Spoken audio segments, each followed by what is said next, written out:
In this video, which is sponsored by the Tabletop Minions merchandise store, launching a new t-shirt right now, check it at the end of the video, and you can save yourself 10%, I answer your questions about what's the best gateway game in 2019.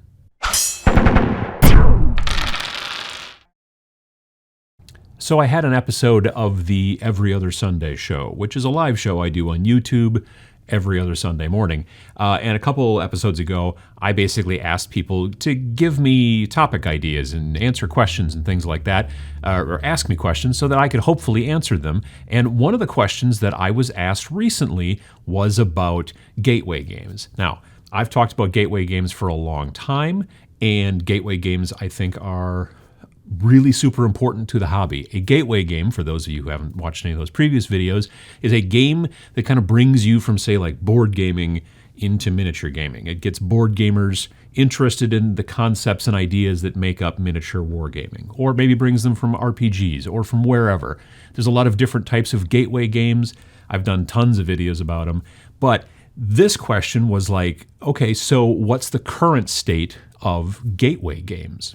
So I thought about it for quite a bit, did a bunch of research, looked at a bunch of the new Kickstarters coming out, looked at a bunch of other stuff that's been out in 2019, and honestly, I've got to give it to Warhammer Underworlds. I know that it is, it's, technically it came out a number of years ago, but the third season of Warhammer Underworlds, which is called Beastgrave, which I just talked about a few weeks back actually, just came out. So in my mind, they keep updating it, and when there's a big major update, like a starter box like that, a Season 3 starter box, then I think that that's kind of important. And it also shows the longevity that the game has in a lot of different ways, but specifically in the area of being a gateway game. The main reason for me, I think, that I see Warhammer Underworlds, whether it's if you wanted to start with that first, starter box Shadespire, which I don't even think you can get on the website anymore, or whether you wanted to go with Night Vault, which you can still get on the website, the Games Workshop website, but it's got that little symbol on it that says you can only get it on the website. And last I looked, it was like $95, which is sort of odd. I don't know. But or you can go with Beastgrave. They're all basically kind of the same starter, different models can go in there, different boards, but the same concept. You kind of need the starter to be able to play, because you need the dice and the cards and you need the boards. You can buy all that stuff separately, and there are tons and tons and tons of accessories to purchase if you want to go that way. And a lot of board gamers dig that kind of like, well, I like this game, but I like it better if I had custom dice for it that were matched the color of my people or whatever, that kind of stuff. And there's a lot of that available in this game, which is cool. So, that's a big benefit. But another big benefit in my mind in this game over a lot of other more, let's say, Zombicide style gateway games. I've always thought Zombicide is a pretty good gateway game, really. It's a board game, but it has so many different kind of miniature, tabletop wargaming miniature sort of tropes and ideas about range and line of sight and things like that, and obviously tons and tons and tons of little miniatures to move around.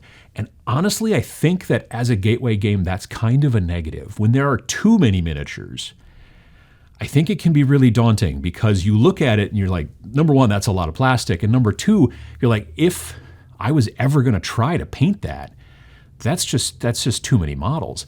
And we've done videos here on the channel. Sam did a video about how to quick paint Zombicide guys a long time ago. PA-CHOW. And, you can do it. It's not that hard. You don't have to get through and spend 2 hours on every single model. They're zombies. You crank through them fast. But when you are opening a box for an Underworlds game, and it's a starter box, like the original Shadespire, one warband was 3 models, and I think the other one was 4 or 5. I forget exactly.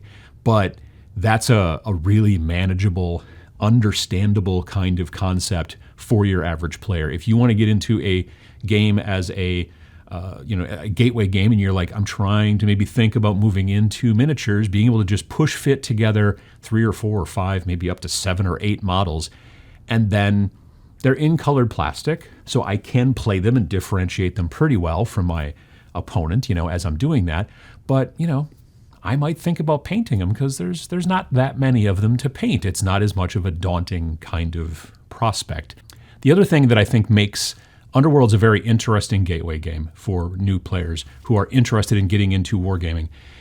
your average kind of more board game, like if there's we're tipping either towards board game or towards miniature game on this kind of on the fence gateway game. As we tip more towards board game, it's more of a here's a box, that's everything, which is fine.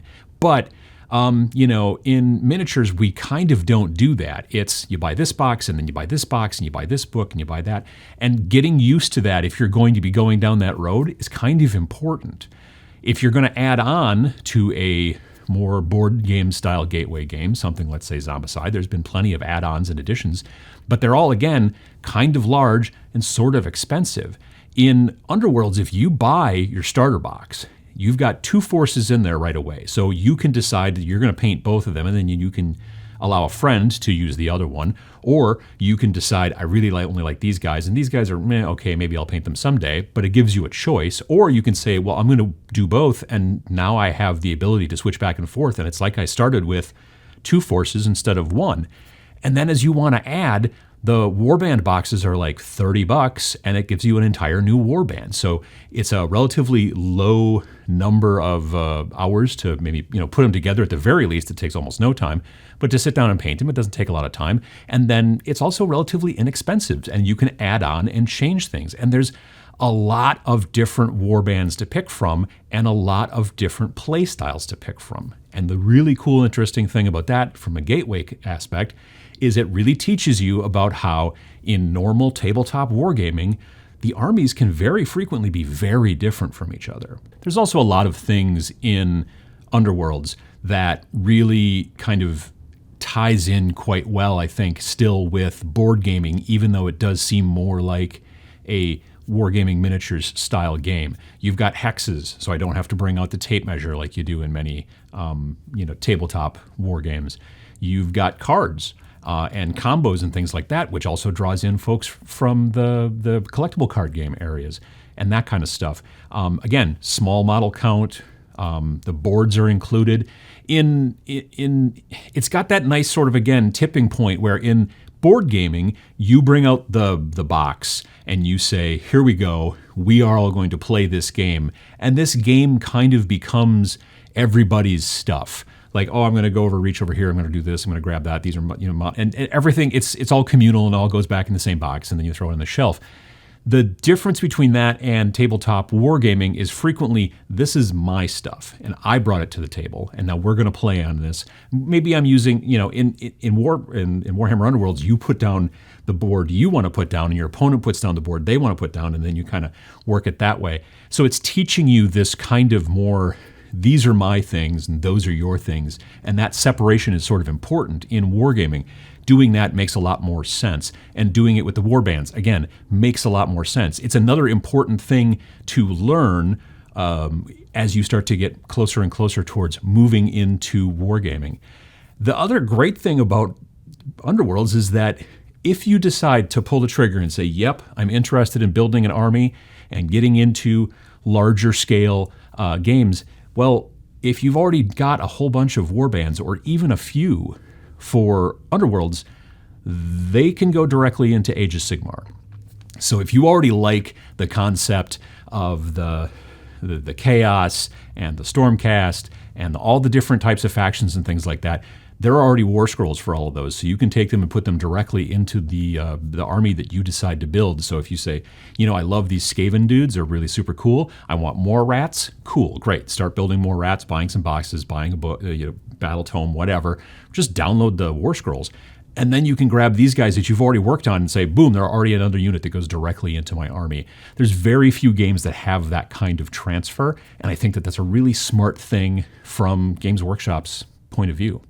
So that's my take on what is currently the best gateway game for getting people into the wargaming miniatures hobby. It is appealing to board gamers. It is appealing to collectible card gamers. I see a bunch of collectible card gamers playing it at my local shop. I think it's possibly even potentially interesting to role-playing folks as well, because if they do like the models, they can be used, in role-playing games. But there's not the aspect of like my characters get, better, and that there's not a campaign setting and that kind of stuff.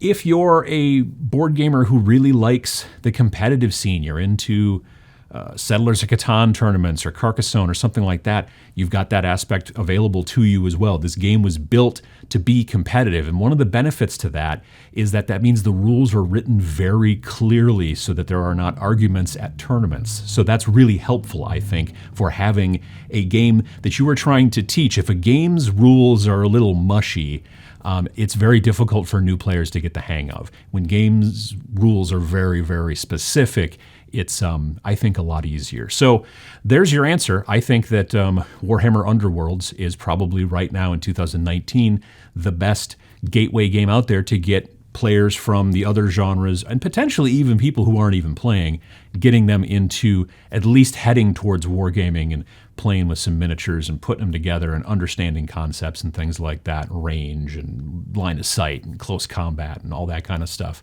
So you're going to probably want to let me know in the comments down below what you think is the reigning champion right now for getting people into the hobby. What's the best gateway game for 2019? There are plenty of other options, but in my mind, this is the best one. So if you've got an opinion about it, put it down in the comments below. And I don't know, maybe it'll be something else. Maybe it'll cause me to make another video and kind of talk about another thing that gets brought up in the comments. I've been trying to reach out a little bit more and get more people to be asking questions. I'm going to probably do some videos in the future where I take some of the questions that don't make up an entire episode and scooch them all together so that I can put 5 or 6 questions in a single episode and you know, hopefully make folks a little bit happy with that kind of stuff. So I don't know, trying new things, but if you're interested in trying new things and you've not been playing any tabletop war games, take a look at Warhammer Underworlds.